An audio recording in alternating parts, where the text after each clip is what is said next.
Section 1.1, The Science of Biology. By the end of this section, you will be able to do the following. 1. Identify the shared characteristics of the natural sciences. 2. Summarize the steps of the scientific method. 3. Compare inductive reasoning with deductive reasoning. 4. Describe the goals of basic science and applied science. Figure 1.2. Formerly called blue-green algae. These, A. Cyanobacteria, magnified 300x under a light microscope, are some of Earth's oldest life forms. These, B. Stromatolites along the shores of Lake Thetis in Western Australia are ancient structures formed by layering cyanobacteria in shallow waters. Credit A. Modification of work by NASA. Credit B. Modification of work by Ruth Ellison, scale bar data from Matt Russell. What is biology? In simple terms, biology is the study of life. This is a very broad definition because the scope of biology is vast. Biologists may study anything from the microscopic or submicroscopic view of a cell to ecosystems and the whole living planet. Figure 1.2. Listening to the daily news, you will quickly realize how many aspects of biology we discuss every day. For example, recent news topics include Escherichia coli, Figure 1.3, outbreaks in spinach and salmonella contamination in peanut butter. Other subjects include efforts toward finding a cure for AIDS, Alzheimer's disease, and cancer. On a global scale, many researchers are committed to finding ways to protect the planet, solve environmental issues, and reduce the effects of climate change. All of these diverse endeavors are related to different facets of the discipline of biology. Figure 1.3. Escherichia coli, E. coli, bacteria, in this scanning electron micrograph, are normal residents of our digestive tracts that aid in absorbing vitamin K and other nutrients. However, virulent strains are sometimes responsible for disease outbreaks. Credit: Eric Erb, Digital Colorization by Christopher Pooley, both of USDA, ARS, EMU. 1.1.1.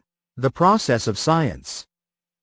Biology is a science, but what exactly is science? What does the study of biology share with other scientific disciplines? We can define science, from the Latin scientia, meaning knowledge, as knowledge that covers general truths or the operation of general laws, especially when acquired and tested by the scientific method. It becomes clear from this definition that applying scientific method plays a major role in science. The scientific method is a method of research with defined steps that include experiments and careful observation. We will examine scientific method steps in detail later, but one of the most important aspects of this method is the testing of hypotheses by means of repeatable experiments. A hypothesis is a suggested explanation for an event, which one can test. Although using the scientific method is inherent to science, it is inadequate in determining what science is. This is because it is relatively easy to apply the scientific method to disciplines such as physics and chemistry, but when it comes to disciplines like archaeology, psychology, and geology, the scientific method becomes less applicable as repeating experiments becomes more difficult. These areas of study are still sciences, however. Consider archaeology. Even though one cannot perform repeatable experiments, hypotheses may still be supported. For instance, an archaeologist can hypothesize that an ancient culture existed based on finding a piece of pottery. He or she could make further hypotheses about various characteristics of this culture, which could be correct or false through continued support or contradictions from other findings. A hypothesis may become a verified theory. A theory is a tested and confirmed explanation for observations or phenomena. Therefore, we may be better off to define science as fields of study that attempt to comprehend the nature of the universe. A. Natural sciences. What would you expect to see in a museum of natural sciences? Frogs?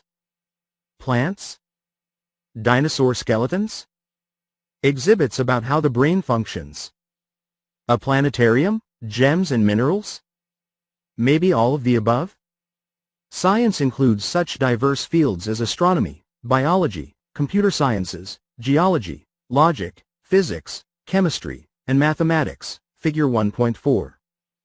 However, scientists consider those fields of science related to the physical world and its phenomena and processes natural sciences. Thus, a museum of natural sciences might contain any of the items listed above. Figure 1.4. The diversity of scientific fields includes astronomy, biology, computer science, geology, logic, physics, chemistry, mathematics, and many other fields. Credit. Image editor, Flickr. There is no complete agreement when it comes to defining what the natural sciences include, however. For some experts, the natural sciences are astronomy, biology, chemistry, earth science, and physics. Other scholars choose to divide natural sciences into life sciences, which study living things and include biology, and physical sciences, which study non-living matter and include astronomy, geology, physics, and chemistry. Some disciplines such as biophysics and biochemistry build on both life and physical sciences and are interdisciplinary. Some refer to natural sciences as hard science because they rely on the use of quantitative data. Social sciences that study society and human behavior are more likely to use qualitative assessments to drive investigations and findings. Not surprisingly, the natural science of biology has many branches or subdisciplines. Cell biologists study cell structure and function, while biologists who study anatomy investigate the structure of an entire organism.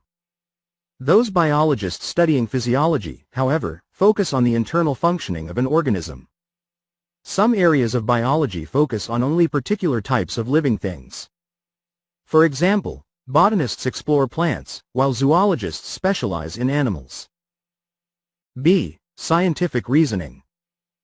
One thing is common to all forms of science: an ultimate goal to know. Curiosity and inquiry are the driving forces for the development of science. Scientists seek to understand the world and the way it operates. To do this, they use two methods of logical thinking: inductive reasoning and deductive reasoning. Inductive reasoning is a form of logical thinking that uses related observations to arrive at a general conclusion. This type of reasoning is common in descriptive science. A life scientist such as a biologist makes observations and records them. These data can be qualitative or quantitative, and one can supplement the raw data with drawings, pictures, photos, or videos. From many observations, the scientist can infer conclusions, inductions, based on evidence. Inductive reasoning involves formulating generalizations inferred from careful observation and analyzing a large amount of data. Brain studies provide an example. In this type of research, scientists observe many live brains while people are engaged in a specific activity, such as viewing images of food. The scientist then predicts the part of the brain that lights up during this activity to be the part controlling the response to the selected stimulus, in this case, images of food. Excess absorption of radioactive sugar derivatives by active areas of the brain causes the various areas to light up. Scientists use a scanner to observe the resultant increase in radioactivity. Then, researchers can stimulate that part of the brain to see if similar responses result. Deductive reasoning or deduction is the type of logic used in hypothesis-based science. In deductive reason, the pattern of thinking moves in the opposite direction as compared to inductive reasoning. Deductive reasoning is a form of logical thinking that uses a general principle or law to forecast specific results.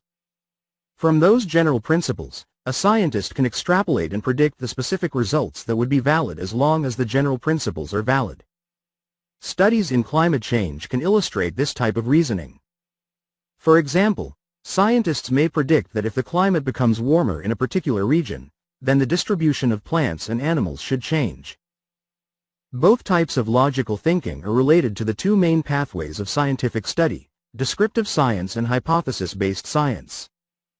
Descriptive, or discovery, science, which is usually inductive, aims to observe, explore, and discover, while hypothesis-based science, which is usually deductive, begins with a specific question or problem and a potential answer or solution that one can test. The boundary between these two forms of study is often blurred, and most scientific endeavors combine both approaches. The fuzzy boundary becomes apparent when thinking about how easily observation can lead to specific questions. For example, A gentleman in the 1940s observed that the burr seeds that stuck to his clothes and his dog's fur had a tiny hook structure. On closer inspection, he discovered that the burr's gripping device was more reliable than a zipper. He eventually experimented to find the best material that acted similar, and produced the hook and loop fastener popularly known today as Velcro. Descriptive science and hypothesis-based science are in continuous dialogue. 1.1.2 The scientific method. Biologists study the living world by posing questions about it and seeking science-based responses. Known as scientific method, this approach is common to other sciences as well. The scientific method was used even in ancient times, but England's Sir Francis Bacon, 1561 to 1626, first documented it. Figure 1.5. He set up inductive methods for scientific inquiry. The scientific method is not used only by biologists. Researchers from almost all fields of study can apply it as a logical, rational problem-solving method. Figure 1.5. Historians credit Sir Francis Bacon, 1561 to 1626, as the first to define the scientific method. Credit: Paul Van Summer. The scientific process typically starts with an observation, often a problem to solve, that leads to a question. Let's think about a simple problem that starts with an observation and apply the scientific method to solve the problem. One Monday morning, a student arrives at class and quickly discovers that the classroom is too warm. That is an observation that also describes a problem. The classroom is too warm. The student then asks a question: why is the classroom so warm? A. Proposing a hypothesis. Recall that a hypothesis is a suggested explanation that one can test. To solve a problem, one can propose several hypotheses. For example, one hypothesis might be, the classroom is warm because no one turned on the air conditioning. However, there could be other responses to the question, and therefore one may propose other hypotheses. A second hypothesis might be, the classroom is warm because there is a power failure, and so the air conditioning doesn't work. Once one has selected a hypothesis, the student can make a prediction. A prediction is similar to a hypothesis, but it typically has the format if, then. For example, the prediction for the first hypothesis might be, if the student turns on the air conditioning, then the classroom will no longer be too warm. B. Testing a hypothesis. A valid hypothesis must be testable. It should also be falsifiable, meaning that experimental results can disprove it. Importantly, science does not claim to prove anything because scientific understandings are always subject to modification with further information. This step, openness to disproving ideas, is what distinguishes sciences from non-sciences. The presence of the supernatural, for instance, is neither testable nor falsifiable. To test a hypothesis, a researcher will conduct one or more experiments designed to eliminate one or more of the hypotheses. Each experiment will have one or more variables and one or more controls. A variable is any part of the experiment that can vary or change during the experiment. The control group contains every feature of the experimental group except it is not given the manipulation that the researcher hypothesizes. Therefore, if the experimental group's results differ from the control group, the difference must be due to the hypothesized manipulation, rather than some outside factor. Look for the variables and controls in the examples that follow. To test the first hypothesis, the student would find out if the air conditioning is on. If the air conditioning is turned on but does not work, there should be another reason, and the student should reject this hypothesis. To test the second hypothesis, the student could check if the lights in the classroom are functional. If so, there is no power failure and the student should reject this hypothesis. The students should test each hypothesis by carrying out appropriate experiments. Be aware that rejecting one hypothesis does not determine whether or not one can accept the other hypotheses. It simply eliminates one hypothesis that is not valid. Figure 1.6. Using the scientific method, the student rejects the hypotheses that are inconsistent with experimental data. While this warm classroom example is based on observational results, other hypotheses and experiments might have clearer controls. For instance, A student might attend class on Monday and realize she had difficulty concentrating on the lecture. One observation to explain this occurrence might be, when I eat breakfast before class, I am better able to pay attention. The student could then design an experiment with a control to test this hypothesis. In hypothesis-based science, researchers predict specific results from a general premise. We call this type of reasoning deductive reasoning. Deduction proceeds from the general to the particular. However, the reverse of the process is also possible. Sometimes, scientists reach a general conclusion from a number of specific observations. We call this type of reasoning inductive reasoning, and it proceeds from the particular to the general. Researchers often use inductive and deductive reasoning in tandem to advance scientific knowledge. Figure 1.7. Visual connection. Make an observation. Ask a question. Form a hypothesis that answers the question. Make a prediction based on the hypothesis. Do an experiment to test the prediction. Analyze the results. Hypothesis is not supported. Try again. Hypothesis is supported. Report results. Figure 1.6. The scientific method consists of a series of well-defined steps. If a hypothesis is not supported by experimental data, one can propose a new hypothesis. In the example below, the scientific method is used to solve an everyday problem. Match the scientific method steps, numbered items, with the process of solving the everyday problem, lettered items. Based on the results of the experiment, is the hypothesis correct? If it is incorrect, propose some alternative hypotheses. 1. Observation. A. There is something wrong with the electrical outlet. 2. Question. B. If something is wrong with the outlet, my coffee maker also won't work when plugged into it. 3. Hypothesis. Answer. C. My toaster doesn't toast my bread. 4. Prediction. D. I plug my coffee maker into the outlet. 5. Experiment. E. My coffee maker works. 6. Result. F. Why doesn't my toaster work? Visual connection. Two types of reasoning. A. Inductive reasoning. From a number of observations, a general conclusion is drawn. A.1. Observations. 1. Members of a species are not all the same. 2. Individuals compete for resources. 3. Species are generally adapted to their environment. A.2. Conclusion. Individuals most adapted to their environment are more likely to survive and pass their traits to the next generation. B. Deductive reasoning. From a general premise, specific results are predicted. B.1. General premise. Individuals most adapted to their environment are more likely to survive and pass their traits on to the next generation. B.2. Predicted results.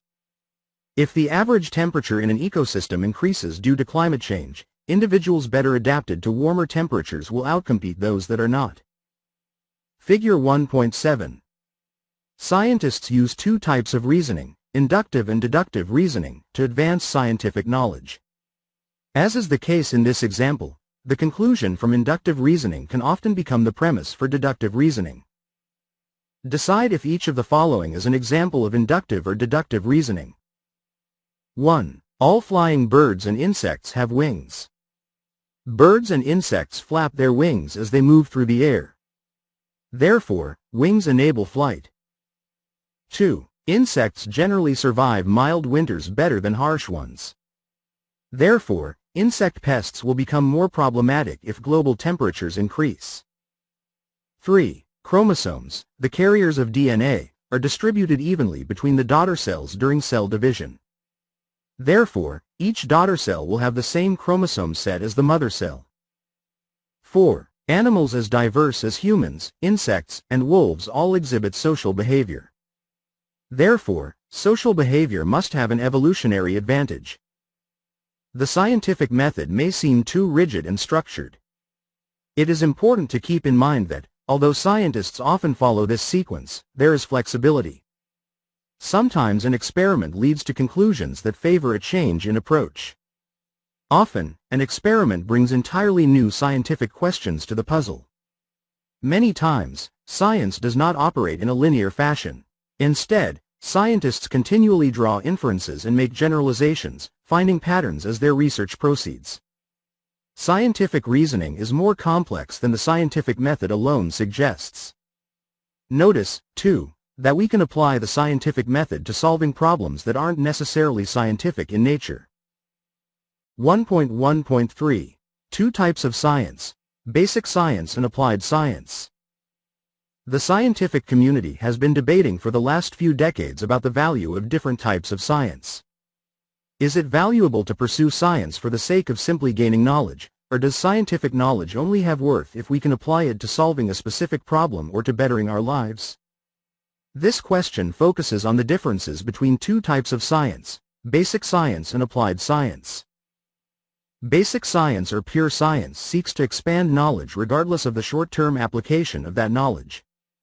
It is not focused on developing a product or a service of immediate public or commercial value. The immediate goal of basic science is knowledge for knowledge's sake, although this does not mean that, in the end, it may not result in a practical application. In contrast, applied science or technology aims to use science to solve real-world problems, making it possible, for example, to improve a crop yield, find a cure for a particular disease, or save animals threatened by a natural disaster. Figure 1.8. In applied science, the problem is usually defined for the researcher. Figure 1.8. After Hurricane Irma struck the Caribbean and Florida in 2017, thousands of baby squirrels like this one were thrown from their nests. Thanks to applied science, scientists knew how to rehabilitate the squirrel. Credit: Audrey J.M. 529, Flickr. Some individuals may perceive applied science as useful and basic science as useless. A question these people might pose to a scientist advocating knowledge acquisition would be, what for?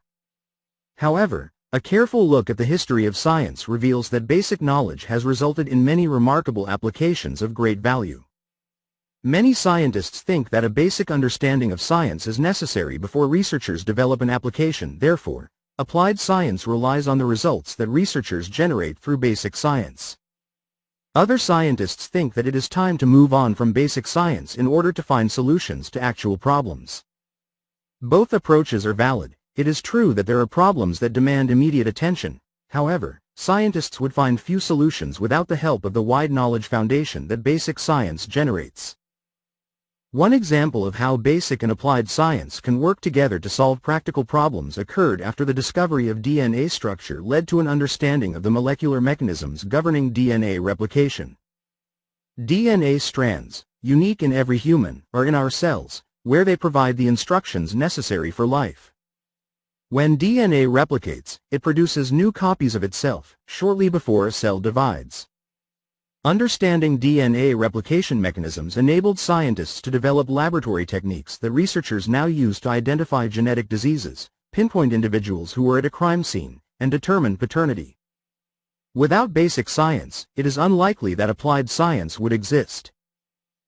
Another example of the link between basic and applied research is the Human Genome Project, a study in which researchers analyzed and mapped each human chromosome to determine the precise sequence of DNA subunits and each gene's exact location.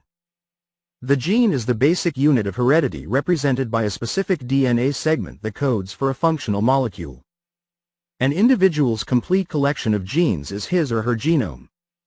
Researchers have studied other less complex organisms as part of this project in order to gain a better understanding of human chromosomes. The Human Genome Project, Figure 1.9, relied on basic research with simple organisms and, later, with the human genome. An important end goal eventually became using the data for applied research, seeking cures and early diagnoses for genetically related diseases. Figure 1.9. Biology, chemistry, physics, ethics, engineering, informatics. Figure 1.9. The Human Genome Project was a 13-year collaborative effort among researchers working in several different science fields. Researchers completed the project, which sequenced the entire human genome, in 2003. Credit: the U.S. Department of Energy Genome Programs. http://genomics.energy.gov, http://openstacks.org/l/genomics.gov. While scientists usually carefully plan research efforts in both basic science and applied science, note that some discoveries are made by serendipity, that is, by means of a fortunate accident or a lucky surprise. Scottish biologist Alexander Fleming discovered penicillin when he accidentally left a petri dish of Staphylococcus bacteria open. An unwanted mold grew on the dish, killing the bacteria. Fleming's curiosity to investigate the reason behind the bacterial death, followed by his experiments, led to the discovery of the antibiotic penicillin, which is produced by the fungus Penicillium. Even in the highly organized world of science, luck, when combined with an observant, curious mind, can lead to unexpected breakthroughs. 1.1.4 Reporting scientific work. Whether scientific research is basic science or applied science, scientists must share their findings in order for other researchers to expand and build upon their discoveries. Collaboration with other scientists, when planning, conducting, and analyzing results, are all important for scientific research. For this reason, important aspects of a scientist's work are communicating with peers and disseminating results to peers. Scientists can share results by presenting them at a scientific meeting or conference, but this approach can reach only the select few who are present. Instead, most scientists present their results in peer-reviewed manuscripts that are published in scientific journals. Peer-reviewed manuscripts are scientific papers that a scientist's colleagues or peers review. These colleagues are qualified individuals, often experts in the same research area, who judge whether or not the scientist's work is suitable for publication. The process of peer review helps to ensure that the research in a scientific paper or grant proposal is original, significant, logical, and thorough. Grant proposals, which are requests for research funding, are also subject to peer review. Scientists publish their work so other scientists can reproduce their experiments under similar or different conditions to expand on the findings. The experimental results must be consistent with the findings of other scientists. A scientific paper is very different from creative writing. Although creativity is required to design experiments, there are fixed guidelines when it comes to presenting scientific results. First, scientific writing must be brief, concise, and accurate. A scientific paper needs to be succinct but detailed enough to allow peers to reproduce the experiments. The scientific paper consists of several specific sections: introduction, materials and methods, results, and discussion. This structure is sometimes called the IMRAD format. There are usually acknowledgement and reference sections as well as an abstract, a concise summary, at the beginning of the paper. There might be additional sections depending on the type of paper and the journal where it will be published. For example, some review papers require an outline. The introduction starts with brief, but broad, background information about what is known in the field. A good introduction also gives the rationale of the work. It justifies the work carried out and also briefly mentions the end of the paper, where the researcher will present the hypothesis or research question driving the research. The introduction refers to the published scientific work of others and therefore requires citations following the style of the journal. Using the work or ideas of others without proper citation is plagiarism.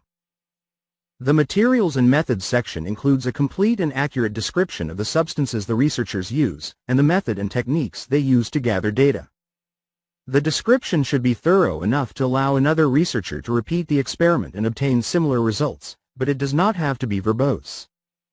This section will also include information on how the researchers made measurements and the types of calculations and statistical analyses they used to examine raw data. Although the materials and methods section gives an accurate description of the experiments, it does not discuss them. Some journals require a results section followed by a discussion section, but it is more common to combine both. If the journal does not allow combining both sections, the results section simply narrates the findings without any further interpretation. The researchers present results with tables or graphs, but they do not present duplicate information. In the discussion section, the researchers will interpret the results, describe how variables may be related, and attempt to explain the observations. It is indispensable to conduct an extensive literature search to put the results in the context of previously published scientific research. Therefore, researchers include proper citations in this section as well. Finally, the conclusion section summarizes the importance of the experimental findings.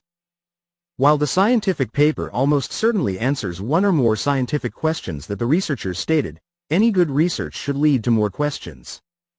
Therefore, a well-done scientific paper allows the researchers and others to continue and expand on the findings. Review articles do not follow the IMRAD format because they do not present original scientific findings or primary literature. Instead, they summarize and comment on findings that were published as primary literature and typically include extensive reference sections.